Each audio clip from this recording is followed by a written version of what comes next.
Gubernur DKI Jakarta Basuki Cahayapurnama mengajukan revisi Undang-Undang Lalu Lintas mengenai jalur khusus Transjakarta. Hal ini dilakukan menyikapi kasus video laporan warga tentang arogansi polisi membela pemotor yang menerobos jalur busway di atas bus Transjakarta. Ayo kita ke Polda rame-rame. Bapak, Ibu, mohon maaf ya. Saya roda 2, ini roda 4. Iya, tapi Bapak Ahok menginginkan pengaturan jalur busway sama dengan jalur kereta api sehingga pengemudi Transjakarta mendapat perlindungan hukum jika menabrak pengguna kendaraan lain yang menyerobot dalam jalur khusus busway. Usulan ini dilakukan mengingat tidak efektifnya denda Rp500.000 sampai Rp1.000.000 bagi penerobos jalur busway karena kurangnya penjagaan polisi. Oke, saya udah bilang sama Transjakarta, lapor aja kepada Kadin Lantas, sampai ada seperti itu. Dan kita juga mau ngajuin kepada Menhub ke DPR RI untuk merevisi Undang-Undang Lalu Lintas. Undang-Undang Lalu Lintas kita waktu dulu tidak memikirkan adanya busway. Padahal sudah ada busway, mereka lupa. Mereka hanya mengatakan kalau di rel kereta itu hak eksklusif. Kalau kamu ditabrak kereta api, pernah nggak masih sisa di penjara? Dituntut, nggak pernah, karena itu udah tahu jalur khusus. Harusnya namanya jalur khusus busway. Kalau kamu masuk ke situ, ketabrak atau apapun, ya kamu ya sama dengan kereta api. Cuma karena Undang-Undang Lalu Lintas tidak pernah mengatur jalur busway secara khusus, itu yang terjadi. Nah, nanti kita tutup aja, kita akan tutup, kita akan beli peraturan yang lebih tinggi, terus pakai sistem kartu, supaya orang nggak bisa masuk. Iya, kita minta revisi. Saya lagi suruh Transjakarta siapkan, kirim surat kepada Menhub. Menang gitu Pak ya, Iya, bukan soal menang, kan memang rata-rata orang kenapa suka naik motor. Teman saya, saudara saya punya mobil mewah, suka naik motor, karena Jakarta terlalu macet. Di dunia ini nggak ada kendaraan apapun yang bisa mengalahkan motor.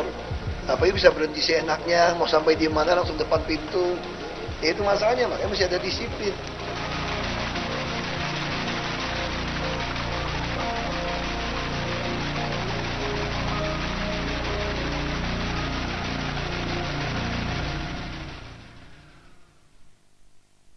Selamat malam pemirsa, Opini Publik kembali hadir ke hadapan Anda edisi hari ini Jumat 27 Maret 2015. Kita akan membahas selama 1 jam ke depan yaitu mengenai rencana pemerintah DKI Jakarta yang mengusulkan kepada Kementerian Perhubungan untuk melakukan revisi mengenai Undang-Undang Lalu Lintas. Dan di studio kita di Jak TV pada malam hari ini telah kedatangan 2 orang narasumber untuk membahas hal ini, yaitu di sebelah kiri saya sudah ada Bapak Fauzi Amru, anggota Komisi 5 DPR RI. Selamat datang, Pak. Selamat datang, Assalamualaikum. Waalaikumsalam, Pak.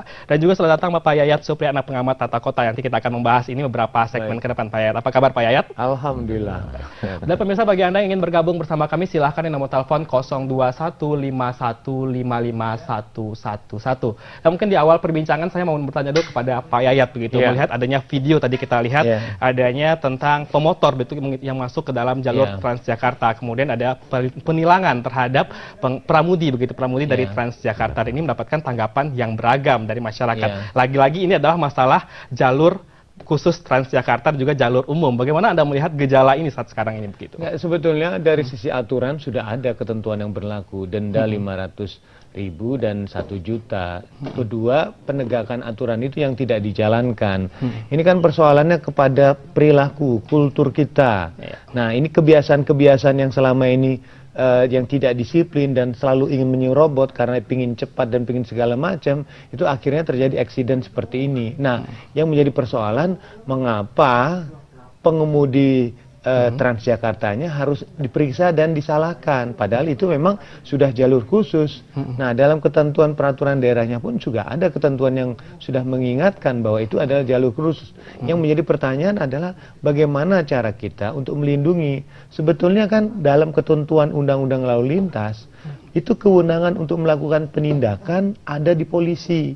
Seharusnya polisi itu bertindak atas nama hukum, atas nama peraturan. Yang menjadi persepsi masyarakat sekarang justru mengapa pada kejadian itu pihak polisi justru mempertanyakan dan mempermasalahkan supir yang mungkin kejadian seperti itu. Nah, sebetulnya memang ada rasa frustasi juga di tingkat para aparat penegak hukum karena persoalan kekompakan. Misalnya contoh, Misalnya dilakukan razia oleh pihak dinas perhubungan bersama dengan pihak kepolisian, karena pihak kepolisian yang punya tindakan di dalamnya. Nah, ketika denda itu diterapkan 500.000 atau 1 juta, tetapi dalam praktek di pengadilan, ya ini atas nama keadilan, kadang-kadang ternyata si pelanggar itu tidak punya kemampuan untuk membayar denda itu. Akhirnya hakim memberikan denda mungkin 50.000 atau 100.000. Nah, ternyata dalam prakteknya masyarakat melihat loh, apa yang diumumkan atau apa yang diatur dalam ketentuan yang mengatakan denda 500.000 sampai 1 juta memberikan efek jera, ternyata begitu sampai pengadilan tidak seperti itu. Tapi aturannya kita sudah punya begitu. Nah, ya, aturannya sudah punya. Seperti Nah, itu begitu. Yang kedua, kan sebetulnya untuk melindungi jalur busway kan sudah pernah dicoba palang pintu. Sekarang pertanyaannya, palang pintu ada petugasnya tidak? Dulu ada niat dari Pemprov DKI misalnya, sebagian dari Satpol PP akan ditugaskan sebagai pegawai Dishub untuk menjaga palang pintu secara otomatis. Saya melihat beberapa jalur busway yang ada petugasnya aman tuh. Karena masyarakat kita itu kalau nggak dipecut, kalau nggak disanksi atau tidak diawasi, dia akan mudah melanggar. Nah, yang kadang-kadang ada yang lucu di masyarakat gitu, dia tahu ketika misalnya pintu atau jalur busway itu yang menjaga petugas Dishub, dia berani melanggar karena Dishub nggak berani menindak. Tapi kalau polisi dia mikir. Nah, disinilah sebetulnya kewibawaan aparat. Mungkin di dalam hal ini Pemprov DKI perlu meningkatkan kerjasama dengan pihak kepolisian supaya orang tidak melanggar. Nah, tapi dalam hal ini Pemprov DKI berencana begitu akan meminta begitu kepada Kementerian Perhubungan. Saya berani mengatakan, mau undang-undang setinggi apapun kan praktek yang penting. Sekarang kan sebetulnya tanpa undang-undang pun ya kan sudah ada perda, sudah ada sanksi, sudah ada aturan. Itu ternyata masih itu. Ini karena terkait dengan persoalan bagaimana disiplin masyarakat. Karena masyarakat kita juga akan melihat, kalau ditanya mengapa Anda melanggar misalnya memasuk jalur itu, karena dalam kondisi real sebetulnya memang harus diakui kita ini terlambat membangun jalur Transjakarta itu untuk persiapannya. Dia memakan badan jalan yang sudah ada dan kita akui sekarang ini road ratio jalan Jakarta itu sangat terbatas. Hanya 7%, sementara volume kendaraan terus bertambah. Nah, ibaratnya kan orang akan melihat dua pilihan, kemacetan di sini, jalur busway yang kosong. Itu kalau ibarat lagu dangdut antara tahan mana dan mana tahan.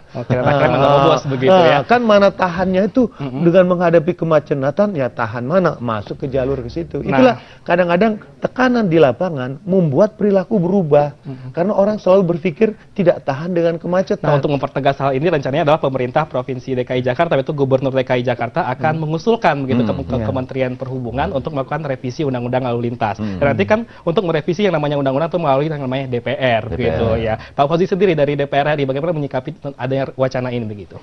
Ya, saya lihat dalam konteks ini kan by insiden. Pak Ahok ini kan orangnya reaktif. Gitu. Hari ini pengen dibuat, besok sudah jadi. Kan nggak bisa. Kan apa yang disampaikan Mas Yaya tadi ada peraturan-peraturan. Misalnya ada Undang-Undang Nomor 2 tentang lalu lintas dan angkutan umum. Ada juga misalnya Perda DKI yang mengatakan tidak boleh nerobos. Kalau nerobos dendanya 500.000 sampai 1 juta. Nah, oleh sebab itu membuat undang-undang ini kan tidak segampang itu. Nah, oleh sebab itu ada juga peraturan pemerintah nomor 12, Undang-Undang nomor 12 tahun 2011 tentang tata cara pembentukan perundang-undangan. Ada 3 hal, misalnya ada usul pemerintah, usul inisiatif pemerintah, ada usul inisiatif DPR, ada usul inisiatif DPD. Masuk ke pimpinan DPR, masuk lagi dalam konteks balik nanti ke komisi-komisi atau gabungan komisi dan pansus. Pansus nanti dibicarakan hal-hal yang mendasar naskah akademik, balik lagi nanti ke balik lagi ke pansus, baru paripurna. Hal yang panjang gitu loh. Ini kan by insiden. Saya sepakat dengan Pak Yaya tadi, punishment itu diterapkan dulu undang-undang. Harus sesuai dengan tupoksi. Polisi bekerjalah dengan Undang-Undang Nomor 22 tahun 2009 tentang lalu lintas dan angkutan umum. Pemda lewat aparatnya menerapkan Perda nomor 8 pasal 8 tahun 2007. Nah, ini kan sudah ada, payung hukumnya sudah ada, tinggal punishment. Nah, punishment ini yang selalu dalam tanda kutip aparat bermain. Gitu loh. Saya tidak bilang apakah ini Satpol PP, apakah ini polisi gitu loh.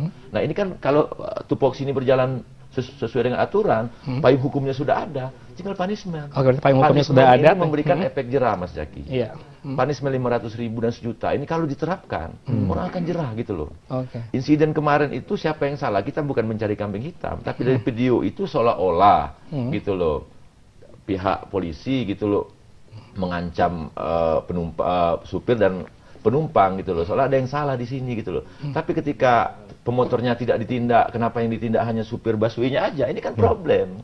Jelas kok di Perda kalau masuk 500.000 sampai 1 juta, bila perlu ada hukuman satu bulan. Oke, ini payung hukumnya sudah ada. Kebutuhan ini adalah ketegasan, gitu. Belum perlu untuk melakukan revisi. Begitu ya. Yang menarik sekali perbincangan kita, tapi kita harus jeda sejenak. Kita tetaplah bersama kami di Opini Publik. Kami akan kembali usai jeda pariwara berikut ini.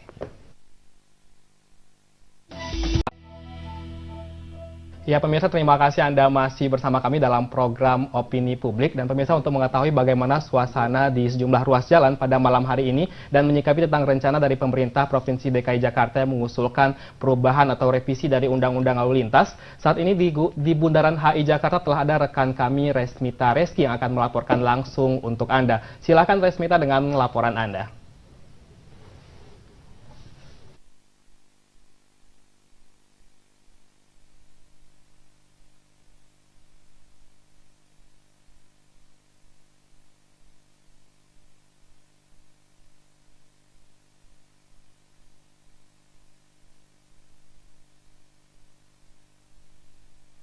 Dengan membangun jalan layang pakai tendean dan juga pembangunan angkutan massal seperti.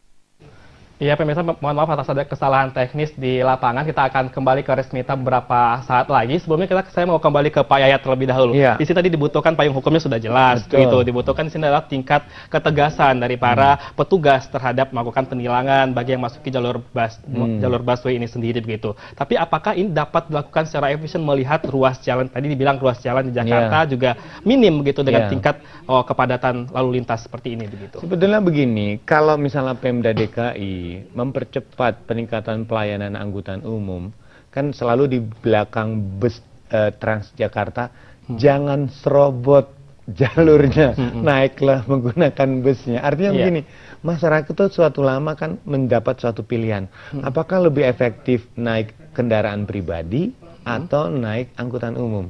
Ketika angkutan umum dari waktu ke waktu makin baik, muncul kesadaran, saya akan menggunakan angkutan umum. Artinya saya tidak akan serobot jalur ini, karena kalau saya merobot jalur ini, itu akan mengganggu keselamatan dia sendiri maupun kenyamanan bagi jalur itu. Nah, sekarang yang harus dikejar itu adalah memperbaiki terus-menerus. Contohnya begini, orang akan tetap nyerobot jalur itu karena semakin banyaknya pengguna kendaraan pribadi. Kenapa mereka menggunakan kendaraan pribadi? Karena angkutan umumnya tidak diperbaiki.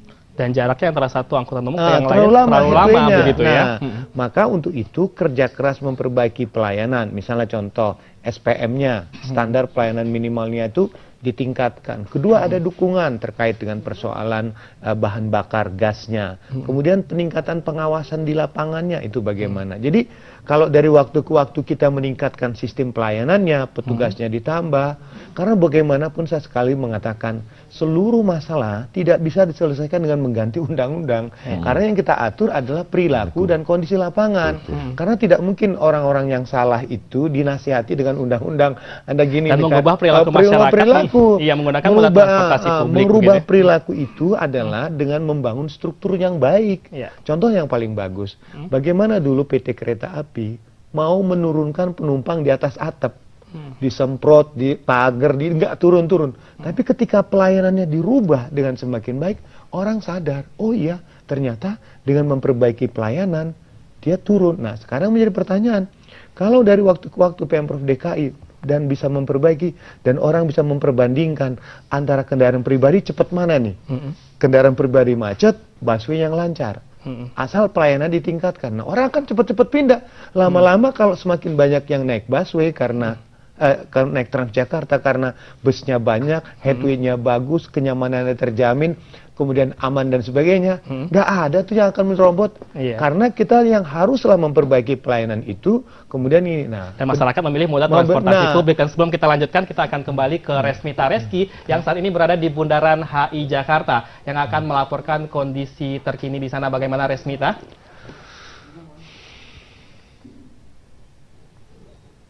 Beberapa bulan belakangan pemerintah DKI Jakarta mulai membenahi sistem transportasi umum di DKI Jakarta. Salah satunya dengan membangun paket jalan layang tendean dan juga pembangunan angkutan umum massal lainnya yaitu seperti MRT. Dan namun di sisi lain, hal tersebut menambah titik kemacetan baru di ibu kota Jakarta ini.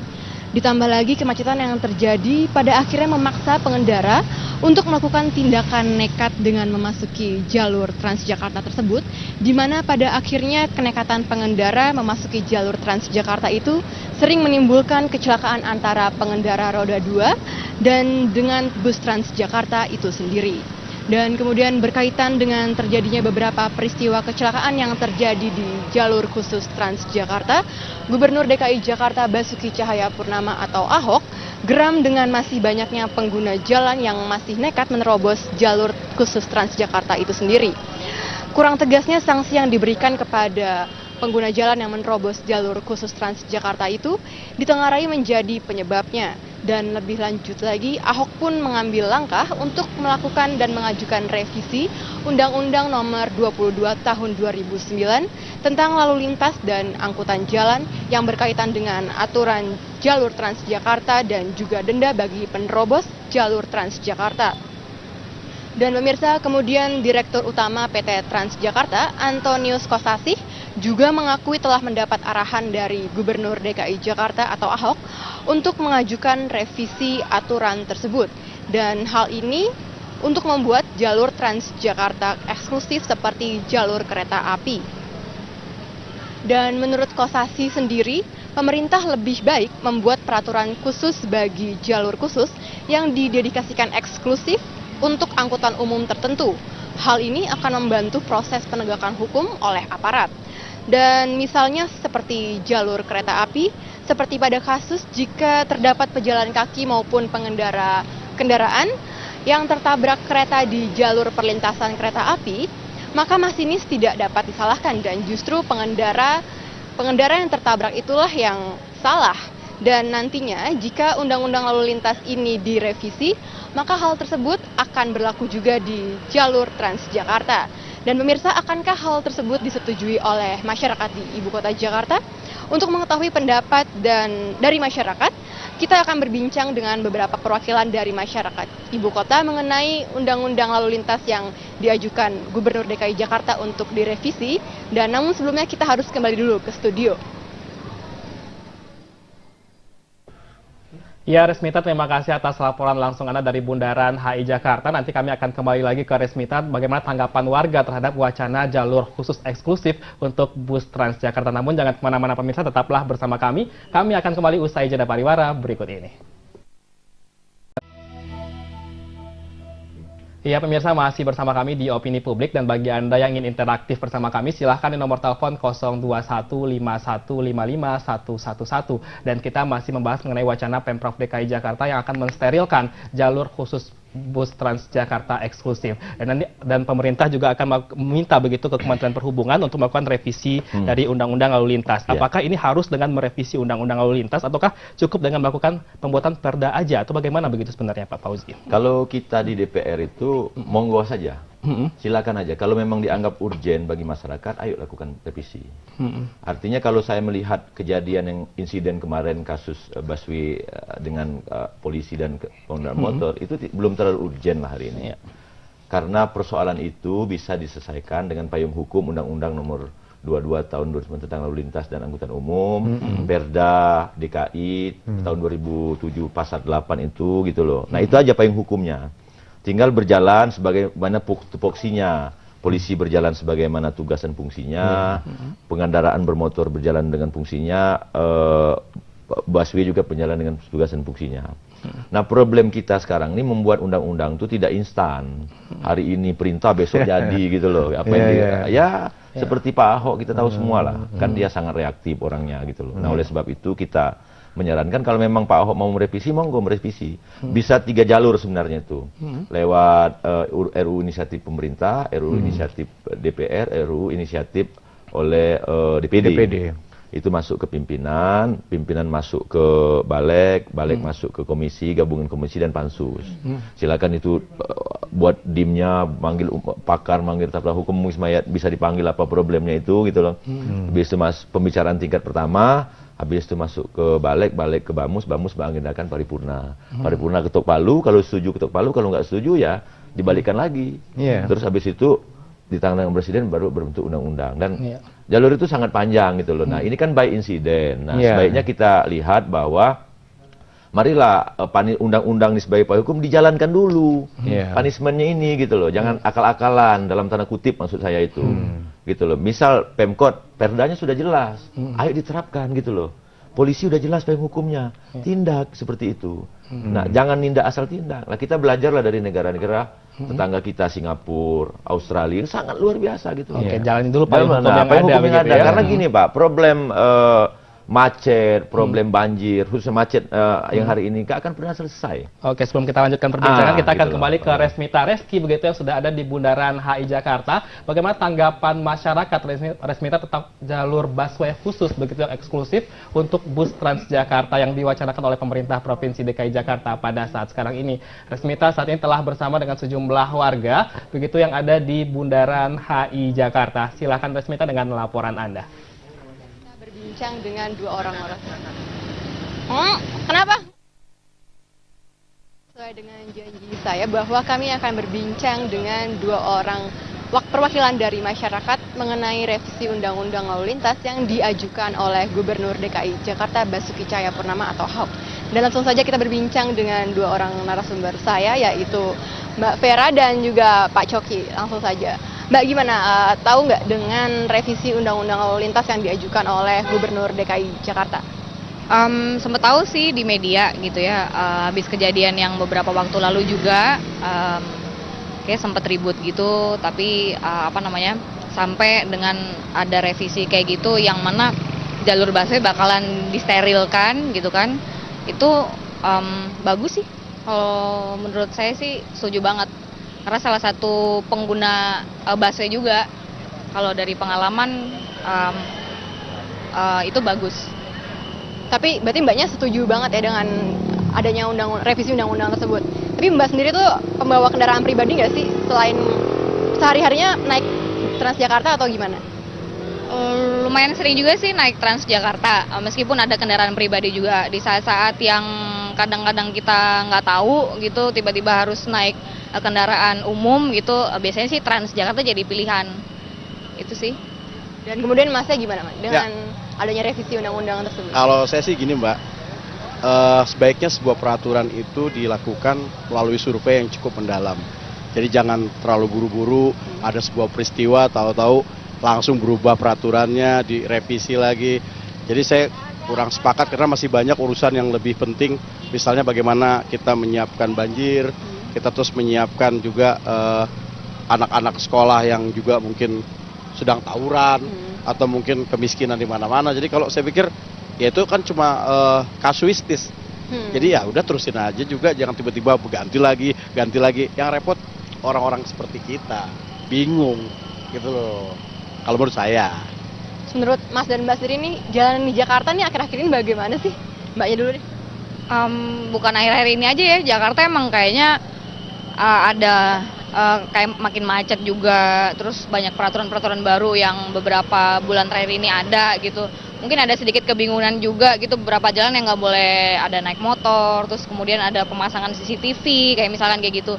Tapi nggak banyak masyarakat dari kita tuh tahu. Itu sih sebenarnya yang paling penting kalau mau ngerubah, tapi sosialisasi dan pengertian ke masyarakat juga harus tinggi gitu, biar kita juga tahu peraturannya dan ada bedanya antara direvisi dan enggak akhirnya. Jadi disosialisasikan dulu baru. Itu juga penting. Menurut Mas, jalanan di Jakarta ini gimana sih? Kalau saya, Mbak, ya ngelihat bahwa Jakarta ini kompleks banget masalahnya. Jadi pesan saya cuma satu, sadarlah para penguasanya, sabarlah para warganya. Kira-kira gitu. Jadi kesadaran dari masyarakat di Jakarta sendiri ya? Betul. Jadi kalau penguasanya udah nggak sabar, rakyatnya udah nggak sadar, mau jadi apa kota kita? Berarti baik, terima kasih kalau gitu wawancaranya Mas dan Mbak. Dan pemirsa, demikianlah informasi yang dapat kami sampaikan. Kembali ke studio. Ya, Resmita, terima kasih atas laporan Anda. Selamat bertugas kembali. Nah, saya kembali ke Pak Yayat nih, mau bertanya terlebih dahulu begitu. Nanti jika seandainya benar-benar undang-undang ini direvisi begitu untuk menjadi lebih baik lagi. Nah, apakah dengan hal ini apakah lalu lintas begitu bisa lebih tertib lagi ke depannya? Begini, sebetulnya upaya dari Pemprov DKI untuk memperbaiki pelayanan busway sudah banyak. Karena tahu bahwa road ratio jalan sangat terbatas. Kemudian volume peningkatan jumlah kendaraan makin meningkat. Dan ketika jalur ini berlakukan, itu tidak semua kondisi jalan Jakarta seperti Tamrin dan Sudirman. Karena banyak ruas jalan Jakarta yang ada jalur Transjakarta, jalur busway ini, memang hanya ada 2 lajur atau 3 lajur lah. Jadi memang sangat krusial sekali. Yang paling penting menurut saya adalah sekarang bagaimana cara yang paling efektif meningkatkan sanksinya, pengawasan dan pelaksanaan di lapangan. Karena kan DKI sudah mencoba dengan denda tadi. Ada sanksi tilang elektronik begitu ya. Kemudian yang kedua, tiba-tiba Pak Gubernur berubah kebijakan. Oh, boleh masuk dari denda 501 juta, tiba-tiba boleh masuk asal bayar. Tahu-tahu besoknya diganti lagi, tidak jadi. Insiden ini. Kemudian muncul insiden ini, muncul ini. Kan yang menjadi pertanyaan, ketika kebijakan yang tangguh, yang baik itu, memang harusnya disusun berdasarkan sebuah hasil analisa, sebuah hasil kajian yang lengkap, komprehensif. Dan yang kedua, ketika ingin berlakukan, apakah hanya bersifat khusus untuk DKI? Dia kan harusnya ada urgen pada sisi kepentingan yang nasional, punya pengaruh cukup besar. Sehingga yang paling penting bagaimana kita meningkatkan perbaikan layanan itu. Ketika perbaikan makin bagus, pelan tapi pasti perilaku pasti akan berubah. Masyarakat menggunakan moda transportasi publik. Mari kita angkat dulu penelpon dari masyarakat. Halo, selamat malam. Dengan siapa di mana? Selamat malam, saya Budiman dari Tangerang. Oke Bapak, silakan Pak pertanyaannya. Masalah merevisi undang-undang itu nggak mudah. Ini Pak Ahok ini terlalu sentril banget gitu ya. Nggak pikir panjang dulu. Makanya pemimpin itu harus bersikap rendah hati. Pemimpin itu seorang pengambil keputusan. Pemimpin itu mengembangkan persahabatan. Pemimpin itu berlatih memahami situasi dan diplomasi. Jangan seenaknya dewe. Jangan semaunya gue gitu loh. Ini ngambil keputusan ini pakai otak doang ya, nggak pakai hati. Cobalah lihat dulu di lingkungan. Kita kumpulkan dulu bagaimana ini caranya. Jangan main hakim sendiri. Oke Bapak, terima kasih atas pernyataannya atau saran yang disampaikan begitu ya. Jadi begini, yang menarik bahwa undang-undang itu, peraturan itu tidak secara langsung akan merubah perilaku. Dia harus ada semacam upaya bagaimana dijalankan lebih dulu. Nah, yang penting kan ada sanksi. Jadi struktur yang membangun kultur. Jadi ketika undang-undang ini memang menjadi sebuah garansi terbentuknya perilaku masyarakat karena merupakan struktur yang mempengaruhi perilaku masyarakat, maka lama-lama akan terbentuklah kultur. Yang menjadi pertanyaan, kita punya kultur tidak disiplin. Sebetulnya kalau kultur disiplin itu muncul karena undang-undang dijalankan sungguh-sungguh, nggak ada yang berani itu masuk jalur itu. Sebetulnya kalau ada petugas, karena undang-undang lalu lintas juga sudah cukup baik, kewenangan bertindak, kewenangan untuk melakukan penilangan dan sebagainya ada di pihak kepolisian. Cuman pertanyaannya, kalau kita hanya mengandalkan sumber daya manusia 24 jam misalnya berdiri di situ kan tidak mungkin. Bagaimana membangun sistemnya, elektronik pintunya atau pintu otomatis atau misalnya jalurnya ditinggikan, dibuat koridor pagar. Jadi sekarang yang kita dorong adalah inovasi. Kemampuan kita untuk mendorong inovasi agar misalnya jalur itu bisa ditinggikan sehingga tidak bisa diserobot, atau ada sistem CCTV-nya untuk melihat menilang dan sebagainya. Nah, yang ketiga yang mungkin melihat supaya jalur ini tidak kosong, bagaimana Pemprov DKI juga mempercepat menambah jumlah busnya sehingga kevakuman jalur karena headway-nya itu terlalu lama sehingga orang melakukan, kalau misalnya terus-menerus pakai seperti kereta api, mohon maaf, kita belajar dari PT Kereta Api yang sekarang headway-nya itu dari 7 menit, 5 menit, sekarang ingin percepat 3 menit. Jadi orang merasa, wah ternyata kereta api sudah berubah. Nah, bagaimana suatu saat ketika jalur busway ini akan penuh-penuh, orang nggak akan berani nyerobot loh. Karena mungkin dia melihat ada yang kosong. Jadi ada kompleksitas yang mengenai pola transportasi harus diperbaiki begitu. Dan pengawasan dari DPR sendiri seperti apa, Pak Fauzi? Mungkin ditahan dulu jawabannya. Pemirsa tetaplah bersama kami di Opini Publik. Kami akan kembali usai jeda pariwara berikut ini.